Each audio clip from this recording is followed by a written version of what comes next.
In this video, I'm going to show you exactly why having the right grip is so important and the 3 major grips that you need to understand.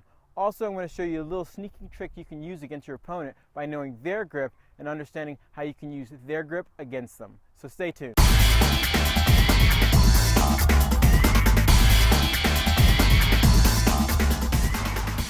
There are 3 main grips that you're going to find used pretty much in all of tennis, and there are going to be some variations on those grips. These 3 main grips are the Eastern grip, the semi-Western grip, and the full Western grip. Now, what you're going to see on the Pro Tour mostly is the semi-Western grip, or some variation of it. Now, quick note, most people get their grips from based on either just grabbing the racket, or sometimes it's based on the surface you play on. So you tend to see the faster the surface, you're going to see more of a semi-Western to a Eastern grip. Whereas then you see like a lot of the clay courters use more of a Western grip. And I'm going to explain why this is.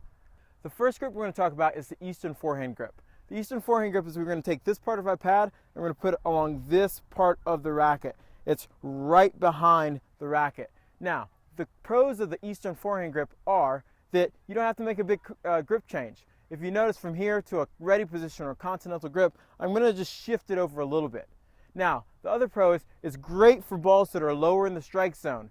If you have a very fast surface like a grass or something where the ball might stay a little bit lower, this is a great grip. You see a lot of classical tennis played with this grip. Roger Federer uses something close to this grip. Also, the benefits of having the Eastern grip is you're going to be able to really drive through the ball, having more penetration on ball. Now, the cons of the Eastern grip is that it's not so good on the high balls.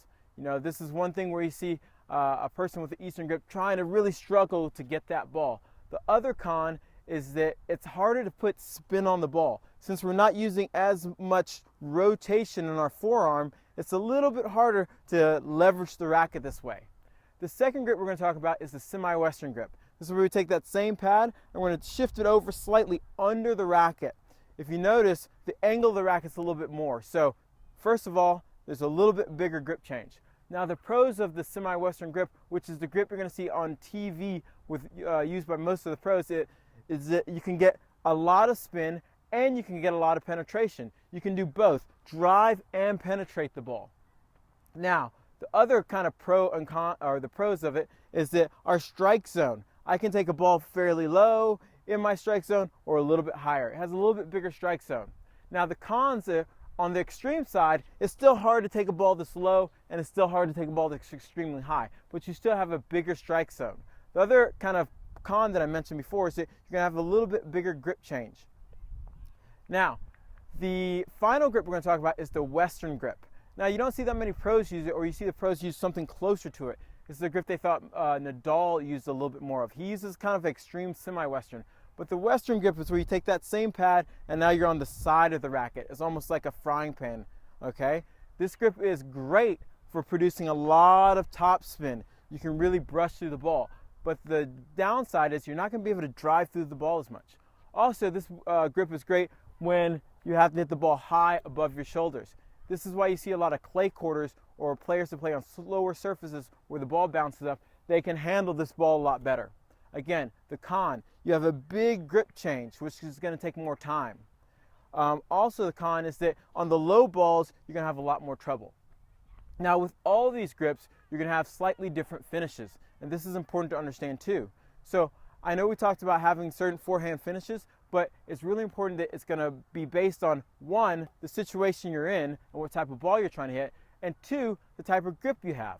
If you have more of an Eastern grip, you're going to find your follow-through being a little bit higher.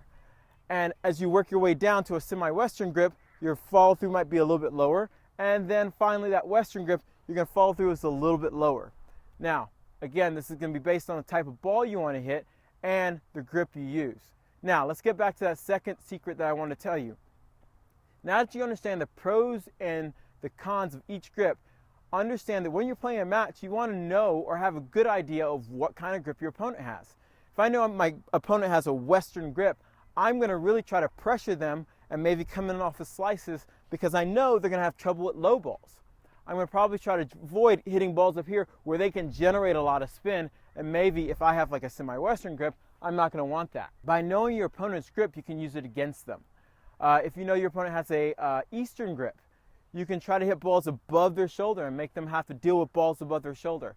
If you know your opponent has a semi-Western grip, well, they have a bigger range. So you might not get a complete weakness, but again, they don't like that extreme low or the extreme high.